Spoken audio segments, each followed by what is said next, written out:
France के राष्ट्रपति Emmanuel Macron का भारत दौरा इस बार सिर्फ कूटनीतिक औपचारिकताओं तक सीमित नहीं रहा, बल्कि टेक्नोलॉजी और डिफेंस की नई इबारत लिखता नजर आया।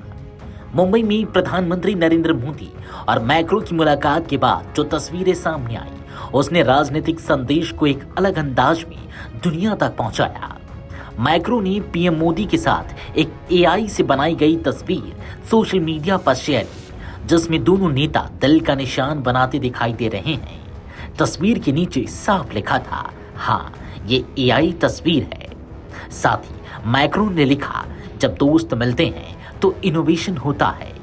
एआई इम्पैक्ट समिट के लिए तैयार हूं। यह तस्वीर महज एक डिजिटल प्रयोग नहीं, बल्कि भारत फ्रांस के बीच टेक्नोलॉजी साझेदारी के बढ़ते रिश्तों का प्रतीक बन गई है। नई दिल्ली में आयोजित एआई इम्पैक्ट समिट में मैक्रो ने कहा कि ग्लोबल एआई रेस में भारत और फ्रांस भले ही अमेरिका और चीन से पीछे हों, लेकिन दोनों देश मजबूती से मुकाबला कर रहे हैं। उन्होंने 3 अहम स्तंभ गिनाए: कंप्यूटिंग क्षमता, टैलेंट और पूंजी। उनका कहना था कि अगर ये तीनों मजबूत हों तो कोई भी देश एआई की दौड़ में आगे निकल सकता है। मुंबई में हुई द्विपक्षीय वार्ता में रक्षा, व्यापार, अंतरिक्ष, ऊर्जा और इनोवेशन जैसे अहम क्षेत्रों पर चर्चा हुई। लेकिन सबसे बड़ा सवाल यही है, क्या फ्रांस भारत के लिए नया रूस बन सकता है? दशकों तक रूस भारत का सबसे बड़ा रक्षा साझेदार रहा। Stockholm International Peace Research Institute के आंकड़े बताते हैं कि 1999 से 2012 के बीच भारत की कुल रक्षा आयात में रूस की हिस्सेदारी 70 से 80% तक थी। लेकिन 2020-24 के आंकड़ों में रूस की हिस्सेदारी घटकर 36% रह गई है, जबकि फ्रांस 33% के साथ तेजी से दूसरे स्थान तक पहुंच चुका है।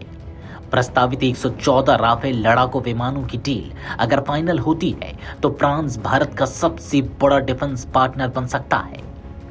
प्रधानमंत्री मोदी ने मुंबई बैठक के बाद एक और बड़ा ऐलान किया। भारत और फ्रांस मिलकर दुनिया का पहला ऐसा हेलीकॉप्टर बनाएंगे जो माउंट एवरेस्ट की ऊंचाई तक उड़ान भर सके। यह हेलीकॉप्टर H-125 होगा, जिसकी असेंबलिंग लाइन भारत में शुरू हो चुकी है। एयरबेस और टाटा एडवांस्ड सिस्टम लिमिटेड की साझेदारी में बनने वाला यह हेलीकॉप्टर हाई एल्टीट्यूड सैन्य ऑपरेशन और रेस्क्यू मिशन के लिए गेम चेंजर साबित हो सकता है। खास बात यह है कि इसे भारत से दुनिया भर में एक्सपोर्ट किया जाएगा। इस पूरे घटनाक्रम में यह साफ कर दिया है कि भारत अब अपनी रक्षा और तकनीकी साझेदारियों में विविधता ला रहा है। रूस के साथ रिश्ते कायम हैं, लेकिन फ्रांस के साथ बढ़ती नजदीकियां रणनीतिक बदलाव की ओर इशारा करती हैं।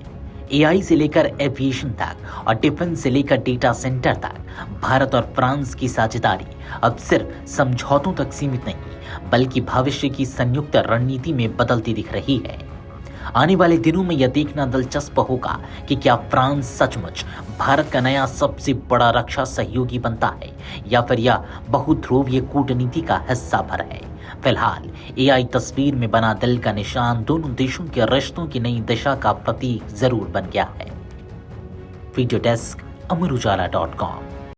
अगर आप ये वीडियो YouTube पर देख रहे हैं तो हमारे चैनल को सब्सक्राइब कर बेल आइकन दबाएं और Facebook पर देख रहे हैं तो हमारे पेज को लाइक करें।